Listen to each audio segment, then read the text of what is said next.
everybody, our herb for the month this month is Calendula. You can see we've got quite a patch here. Started in the garden, and I apologize, it's like 90 degrees today, so I'm kind of dressed down here. It's very hot. But that's a perfect time to harvest Calendula, and what you really want to get when you harvest it is these sticky resins that the sun brings out. And you can put Calendula in your salads. You can, but yet, even though it's like a very common garden herb all over the world, really, it's an excellent and powerful medicine. And I'll talk to you in a minute about how powerful it is. I just thought I might harvest a little bit of it. I like to pick it when it's just kind of budded, so it's pretty fresh in. And we've got some purple bee balm and some white echinacea behind it, but so like I think these flowers here are a little bit too done, and I won't pick those. There's some nice ones behind me that have just opened up from their bud stage, so that's really cool.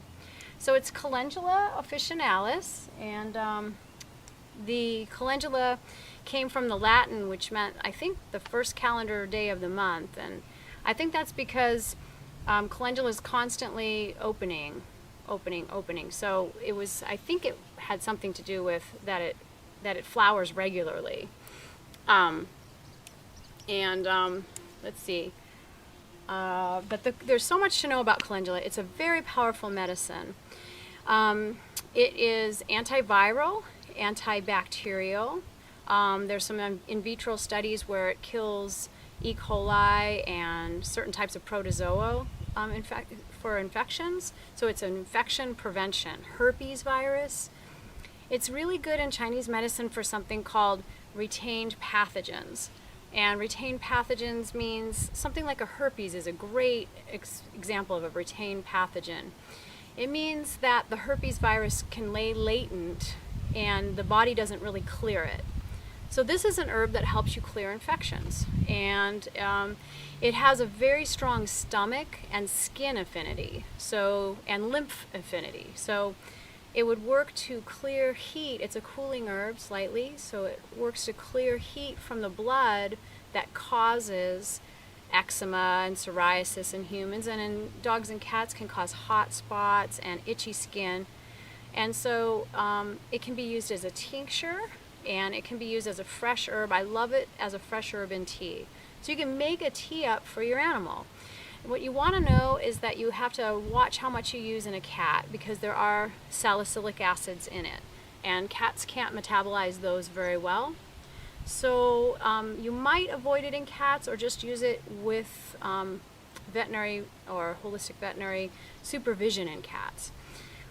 There's a cat I'm using it for right now who has swollen lymph nodes due to an autoimmune disease, and she puffs up in different locations. Anytime her body gets a little scratch or an infection, her lymph just doesn't know how to deal with it, circulate it, and move the infection through. So Calendula has been an amazing asset for that cat. And I've used it for dogs with peptic ulcers. So it's really good to clear heat and ulcers from the GI tract. So painful ulcers. It's a magical herb. It's very, very powerful in terms of what it can do for deep infections and for ulcerations in the stomach. And also it's also an alterative. So what is an alterative? An alterative, that's a Western herbal term. It's a powerful term. I'm not sure that it's really in Chinese medicine so much. Chinese medicine might say it's that they're going to clear damp heat, but Calendula would be an alterative. So what it does is it clears toxins through working on the stomach. So it cools the stomach. So this would be an herb that might help with food allergies. And food allergies might be one reason why someone might get eczema or psoriasis. So you can imagine the types of lymphatic stagnation or inappropriate immune system response when you eat certain foods. You have stomach heat, and the lymphatics get all bogged down, and then some of those toxins go to the skin, and then they set up shop. So this would be an herb that works through the stomach to clear the heat in the blood. And isn't it beautiful? It's really an awesome, amazing herb. Let's see if I forgot about anything else. It also increases white blood cell count. So there you go. People use it to prevent the flu. So what a beautiful herb to prevent the flu. So you can use it in tea. It grows beautifully. You can ignore it entirely and it will take over your whole garden, at least in our area. And I think in most areas in North America. And I think it's grown throughout Asia as well and in Europe. So it's a planetary herb. And let's see, what else can I say about, I'm going to go ahead and show you a book that I've been researching. However, I want you to see the size of this book. This is, possibly I've shown this one to you before. This is Combining Western Herbs and Chinese Medicine by Jeremy Ross. And Jeremy is a wonderful herbalist. He lives in Bristol, England, and teaches throughout Europe. But I want you to see the size of this book. It's like 1,000 pages. It's really heavy. Anyway, let's see. So I just lost my page. Let's see. Okay.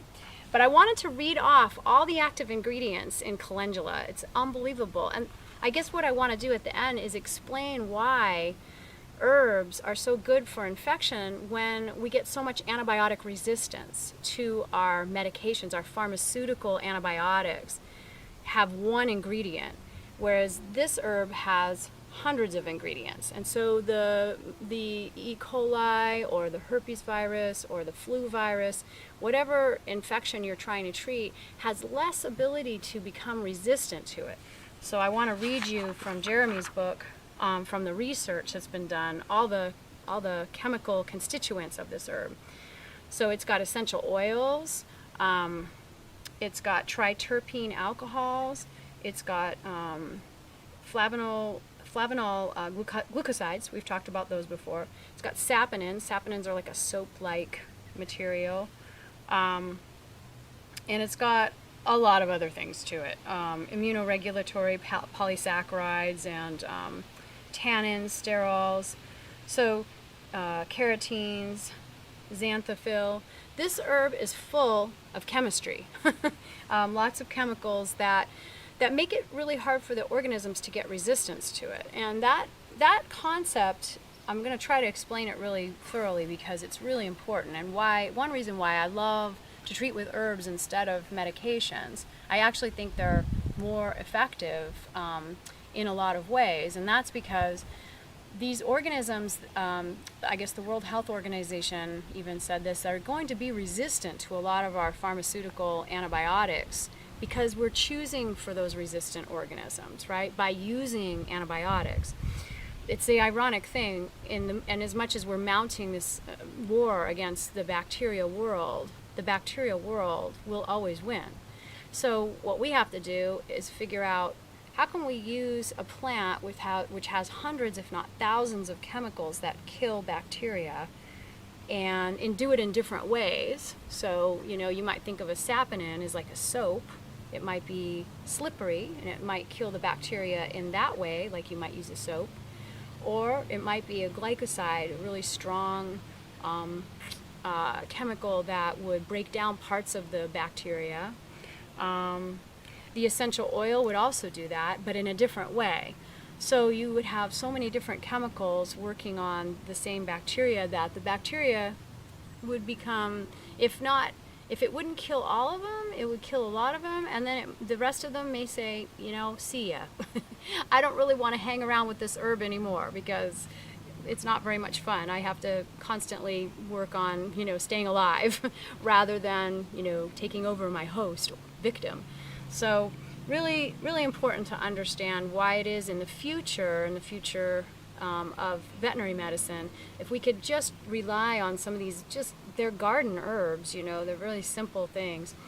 So I'm using calendula right now for another cat's chin acne. It's a wonderful thing. You just you'd put 2 or 3 of these little flowers, and you can even freeze them if you don't have them in the winter. They're wonderful frozen. I like freezing them better. Right here I have my drying rack where I have yarrow, mullein, the dregs of my St. John's wort, and then the calendula that I'm harvesting now.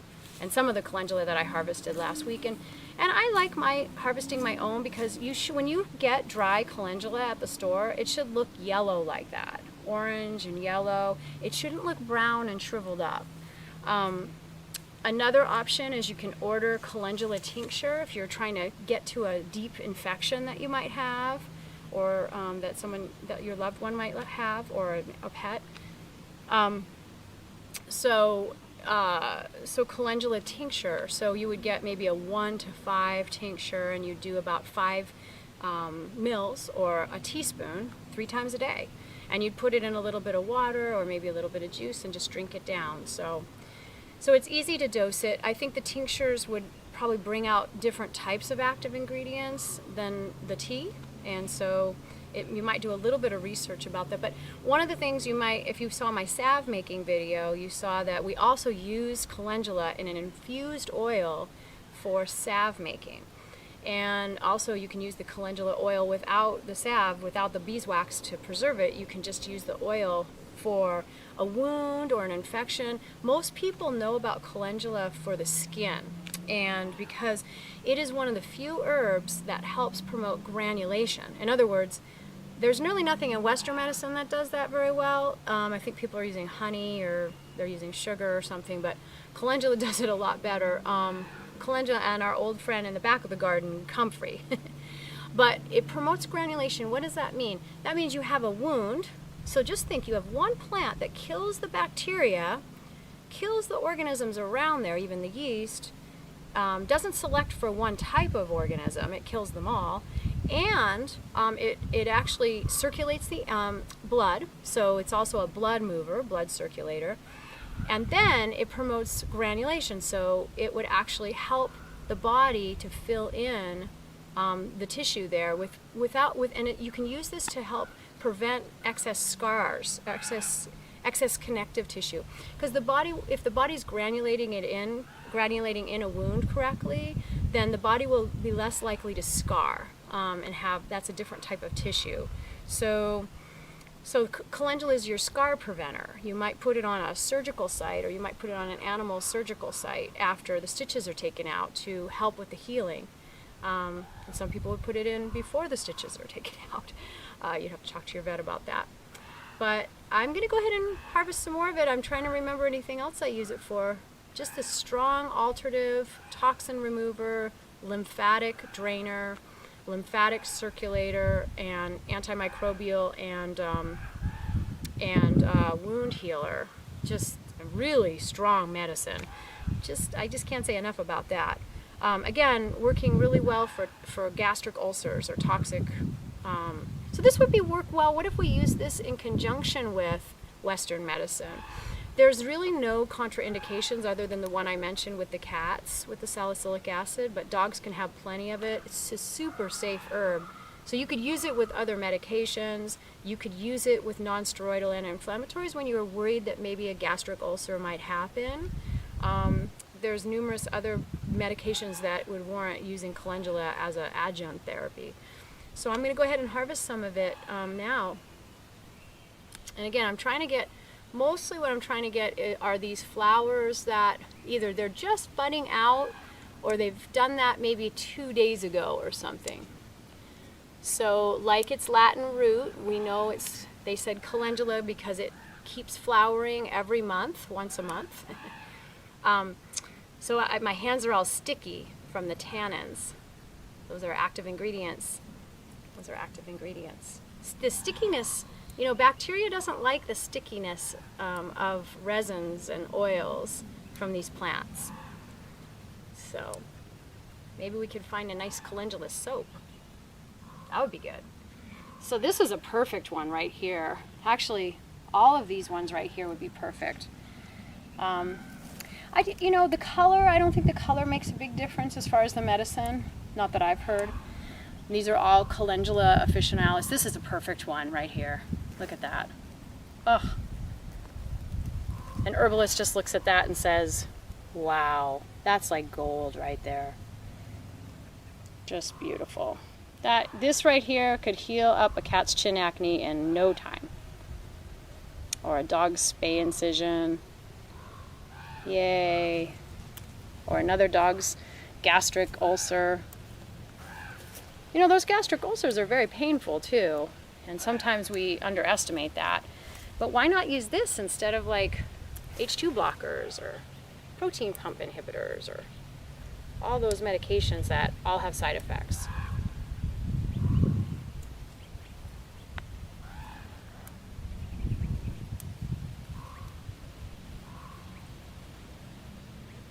My only complaint with calendula is there's so many flowers, so little time. So we only just put this calendula in like 2 years ago. It has really taken off, and it will fill up the whole garden if you let it.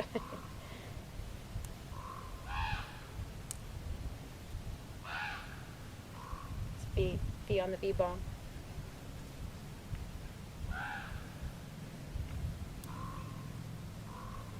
Gosh, there's probably 15 bees behind me on the bee balm.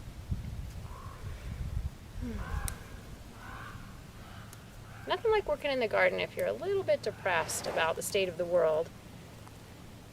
It's a very healing thing for both the practitioner and the patient.